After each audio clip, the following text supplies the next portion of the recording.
सभी को मेरा नमस्कार। मैं नित्या हाज़िर हूँ आपके सामने एक नया बुक रिव्यू लेके। तो आज जो मैं बुक आपके सामने रिव्यू करने जा रही हूँ, उस बुक का नाम है एमा बाय जेन ऑस्टन। तो ये जो बुक ओरिजिनली पब्लिश हुई थी, ये हुई थी 23 ऑफ दिसंबर 1815 में। ओरिजिनली इंग्लिश लैंग्वेज में पब्लिश हुई थी। एंड अगर मैं आपको बताऊँ कि इस बुक को किस-किस फिक्शन में किस-किस जॉनर में कैटेगराइज़ किया जा सकता है, तो it would be a fictional novel and a romance novel. ये दोनों में ही कैटेगराइज़ की जाती है। तो हम सबसे पहले कैरेक्टर्स पे थोड़ी-सी लाइमलाइट डाल देते हैं, क्योंकि बिना कैरेक्टर्स को समझे आपको स्टोरी लाइन आगे नहीं समझ आएगी। तो मैं पहले छोटा-सा इंट्रोडक्शन देती हूँ आपको कैरेक्टर्स का and then we will proceed in the video with the story. So let's get started without wasting any time. अगर हम स्टोरी लाइन की बात करें तो ये जो कहानी है उसका नाम ही एमा है, उस पूरे नॉवल का नाम ही एमा है। तो इसमें एक बंदी है एमा, जो बहुत ही ज़्यादा खूबसूरत है, बहुत ही ज़्यादा रिच है एंड उसकी ये पूरी कहानी है। ये जो कहानी है उसकी प्रोटोगोनिस्ट एमा वुडहाउस ही है। एमा वुडहाउस के बाद एक नेक्स्ट जो कैरेक्टर आते हैं वो है उसकी खुद की गवर्नेस। जो गवर्नेस है वो इसीलिए उसके साथ हैं क्योंकि जो एमा है उसकी मॉम मर चुकी हैं ऑलरेडी। तो अभी जो उसका पालन-पोषण किया है वो उसकी गवर्नेस ने किया है। And then there is a character जो है मिस्टर वेस्टन का। जो मिस्टर वेस्टन है आगे चल के जो गवर्नेस है उनकी शादी मिस्टर वेस्टन से हुई और वो मिसेज़ वेस्टन में कन्वर्ट हो गई। And then there is a character जो फ्रैंक चर्चिल है। फ्रैंक चर्चिल जो है वो वैसे तो मिस्टर वेस्टन का बेटा है, बट उसको फ्रैंक चर्चिल को, क्योंकि सरनेम अलग है ऑफ कोर्स आपको पता चल रहा होगा। तो जो फ्रैंक चर्चिल है उसको बचपन में ही उसकी एक आंटी थी जो मिस्टर एंड मिसेस चर्चिल थी। Like there is a family जो उसके आंटी एंड अंकल लगते थे। तो उन्होंने उसको अडॉप्ट किया था एंड दैट इज़ व्हाई उसका जो सरनेम है वो मिस्टर वेस्टन से अलग है। फ्रैंक चर्चिल उसका पूरा नाम है। आपको थ्रू आउट द नॉवल बहुत सारे लव ट्रायंगल्स देखने को भी मिलेंगे। तो जो पहला लव ट्रायंगल है उसकी पहली कैरेक्टर है हैरियट। हैरियट कौन है? वो है एमा की एक फ्रेंड जो उसी के साथ रहती है। And then there is a character mister Elton. जो एल्टन है वो एक्चुअल में एक कैरेक्टर है स्टोरी के, जो एक लव ट्रायंगल का हिस्सा है, क्योंकि हैरियट जो है वो मिस्टर एल्टन से शादी करना चाहती है एंड मिस्टर एल्टन जो है वो खुद एमा से शादी करना चाहते हैं। तो एक लूप बन जाता है, एक लव ट्रायंगल बन जाता है। आगे के जो कैरेक्टर्स हैं उसमें मिसेस एल्टन भी आएँगी, जिससे शादी करते हैं mister Elton eventually. And then there is a lover of Harriet जिसका नाम है रॉबर्ट। हैरियट हमेशा से रॉबर्ट से ही शादी करना चाहती है, बट आगे मैं आपको डिस्क्लोज़ करती हूँ कि क्यों उसकी शादी रॉबर्ट से नहीं होती है और क्या होता है एंड में उसके साथ। Now there is a character जो मैंने आपको बताया था कि एमा वुडहाउस है। एमा वुडहाउस के फादर ज़िंदा हैं अभी, मिस्टर वुडहाउस, एंड उसकी बड़ी बहन ज़िंदा है। बड़ी बहन की शादी हो चुकी है ऑलरेडी। एंड बड़ी बहन की जो ब्रदर इन लॉ है, बड़ी बहन का जो ब्रदर इन लॉ है, जो बेसिकली एमा का भी ब्रदर इन लॉ लगा, उसका नाम है जॉर्ज। वो बहुत एक मेन कैरेक्टर, एक बहुत मेन रोल प्ले करने वाला है थ्रू आउट द स्टोरी कि कैसे वो किसके साथ एंड होता है। बेसिकली ये जो पूरी स्टोरी है वो मैच मेकिंग पे है। एमा जो है वो मैच मेकर बनना चाहती है एंड वो सबको प्रूव करना चाहती है कि she is a very good match maker. But कैसे उसकी पूरी स्टोरी में हर्डल्स आते हैं, चलिए जान लेते हैं। एक कैरेक्टर और है जिससे मैं आपको इंट्रोड्यूस कराना भूल गई, मैं आपको अभी इंट्रोड्यूस कराती हूँ। उसका नाम है जेन। सो जेन इज़ अ रिलेशन, मतलब जो जेन है वो मिसेस वेल्टन यानी कि जो गवर्नेस थी एमा की ओरिजिनली सबसे पहले, उनके रिलेशन में एक लड़की रहती है जेन, जो उनकी भांजी या भतीजी है। तो वो भी एक बहुत मेन रोल प्ले करने वाली है एमा की लाइफ में, एमा की स्टोरी में। तो शुरू करते हैं स्टोरी। सबसे पहले होता ये है कि जो एमा होती है वो मैच मेकिंग करना चाहती है। बहुत सब लोग को प्रूव करना चाहती है कि I am a very good match maker, but वो खुद शादी नहीं करना चाहती है। उसका खुद के लिए पॉइंट ऑफ व्यू बिल्कुल डिफरेंट है शादी का, बट शी बिलीव्स कि वो बहुत अच्छी मैच मेकिंग करती है।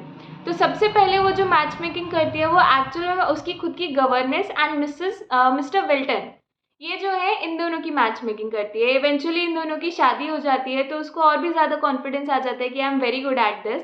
बट जो जॉर्ज होता है वो उसको हमेशा डिस्करेज करता है, हमेशा बोलता है कि नहीं, you are not good at this and you should not do that. फिर उसके बाद सेकंड मैच मेकिंग की तरफ जब एमा बढ़ती है तो वो बढ़ती है हैरियट की तरफ। तो हैरियट जो है वो ऑलरेडी रॉबर्ट से प्यार करती है, जो कि एक बहुत अच्छा जेंटलमैन है, एक फार्मर है। भले ही एक फार्मर है but he is a very like he belongs from a very valuable family.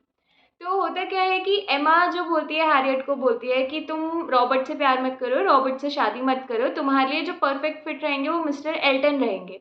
तो वो मिस्टर एल्टन से एक मीटिंग ऑर्गेनाइज करती है हैरियट को इंट्रोड्यूस कराने के लिए। बट उस मीटिंग में जो मिस्टर एल्टन है वो ये डिस्क्लोज़ कर देते हैं कि वो तो एमा से प्यार करते हैं। तो इस चीज़ से हैरियट बहुत ज़्यादा डिस्टर्ब हो जाती है और एमा ये बहुत ज़्यादा गिल्ट फ़ील करती है कि मैंने अपनी फ्रेंड के साथ क्या कर दिया and I should not do this. तो वो मिस्टर एल्टन का जो प्रपोज़ल होती है वो ठुकरा देती है। तो इसके चलते जो मिस्टर एल्टन होते हैं वो मिसेज़ एल्टन से शादी कर लेते हैं एंड हैरियट जो होती है वो यहाँ पे अकेली छूट जाती है। फिर होता ये है कि जो जेन होती है कैरेक्टर एक जेन वो आती है स्टोरी में एंड उससे पहले जो फ्रैंक चर्चिल है वो ऑलरेडी एमा के टाउन में विजिट करने आया हुआ है अपने फादर के पास 2 हफ्ते के लिए रुकने के लिए आया है। So there is a bond, there is a spark between Frank and Emma. सब लोग को लगता है उनके उठने बैठने के तरीके से कि these two guys will and together. But होता ही है कि साथ में वो लोग नहीं आते हैं इवेंचुअली। सबसे पहले जब जेन एमा से मिलती है तो एमा बहुत खुश होती है क्योंकि देयर इज़ अ पर्सनैलिटी जो एमा खुद से रिलेट कर पाती है बिकॉज़ जो मिस जेन है उनकी भी मदर नहीं है एंड हमारी इधर एमा की भी मदर नहीं है। So she have some plain ground to connect with her. But होता ये है कि जो जेन होती है वो फ्रैंक के साथ सीक्रेटली मंगनी कर लेती है और बाद में जब एमा को पता चल जाता है तो एमा बहुत ज़्यादा डिस्टर्ब हो जाती है कि ये कैसे हो सकता है because she was in love with Frank Churchill. But George हमेशा से इंडिकेशन देता है एमा को कि नहीं इन दोनों का कुछ चक्कर चल रहा है एंड देख लेना तुम, they will and together. But एमा उसको बोलती है जॉर्ज को कि नहीं ऐसा पॉसिबल ही नहीं है।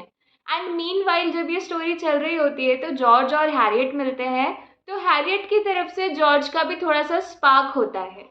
बट होता क्या है कि जब उसको एमा को फ्रैंक चर्चिल से डिस्करेजमेंट मिलता है, उसको पता चलता है कि जेन ने और फ्रैंक ने तो मंगनी कर ली है, तो होता है कि उस टाइम पे वो बहुत ज़्यादा सैड होती है और जब वो सैड होती है तो जॉर्ज उसकी हेल्प करता है। And that was the moment जहाँ पे एमा जॉर्ज के लिए फील करना स्टार्ट कर देती है। एमा को जॉर्ज से प्यार हो जाता है और समवेयर जो जॉर्ज होता है वो अभी उसका मैं अगर कैरेक्टर डिस्क्लोज कर दूंगी आपको तो इतना मज़ा नहीं आएगा, पर मैं आपको बता देती हूँ कि होता ये है जो एमा है वो जॉर्ज से प्यार करती है लेकिन जॉर्ज एमा से पहले से ही प्यार करता है। बट एमा को ये नहीं मालूम होता है, एमा को लगता है कि हैरियट जो है उससे प्यार करता है George and they are going to end up together. तो वो अपने आप को पीछे लेने लगती है क्योंकि वो ऑलरेडी एमा के साथ एक बार बुरा कर चुकी होती है इन अनइंटेंशनली।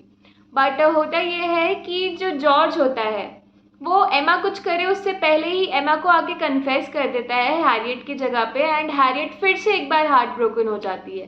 तो एमा जो होती है वो तुरंत हाँ बोल देती है जॉर्ज को because they had a link together, they had a compassion together. तो वो हाँ बोल देती है। अब हैरियट का क्या होता है लास्ट में, हैरियट बचती है। हैरियट को 2 बार धोखा एक तरीके से मिल चुका है, एक बार मिस्टर एल्टन से, एक बार जॉर्ज से, और दोनों में ही एमा इन्वॉल्व थी। बट इसके बावजूद भी ये होता है कि जो हैरियट होती है वो तो एक्चुअल में बनी हुई होती ही रॉबर्ट के लिए है। जो परफेक्ट मैच होता है वो हैरियट का एंड रॉबर्ट का ही होता है जो एक किसान है जो एक बहुत वैल्यूएबल फैमिली से बिलोंग करता है। तो एंड होता ये है कि जो हैरियट होती है उसकी शादी रॉबर्ट से होती है और जेन की शादी फ्रैंक चर्चिल से हो जाती है, अपनी एमा की शादी जॉर्ज से हो जाती है और जो फोर्थ यहाँ पे मैच था वो था हमारा मिस्टर गवर्नेस का और मिस्टर वेल्टन का। तो this is how the story goes through out the, ये जो पूरा ड्रामा है एक सेंट्रिक है शादी के ऊपर ही, मैच मेकिंग के ऊपर ही, किस तरीके से एमा की लाइफ चलती है और किस तरीके से एमा इस कहानी की प्रोटोगोनिस्ट है, उस पर ये लाइफ पूरी सिचुएशन बेस्ड है, पूरी नॉवल बेस्ड है जेन ऑस्टन की। तो आप मुझे कमेंट में ज़रूर बताइएगा कि आपको ये कहानी कैसी लगी, थोड़ी कंफ्यूजिंग लगी आपको या नहीं लगी, इसका प्लॉट समझ में आया या नहीं समझ में आया। एंड डेफिनेटली मुझे ज़रूर बताइएगा कमेंट में कि मैं अगली बुक आपके लिए कौन सी रिव्यू करूँ। तब तक के लिए मैं आपसे अलविदा लेना चाहूँगी। Thank you for watching this video. Please like, share and subscribe to our YouTube channel. Thank you.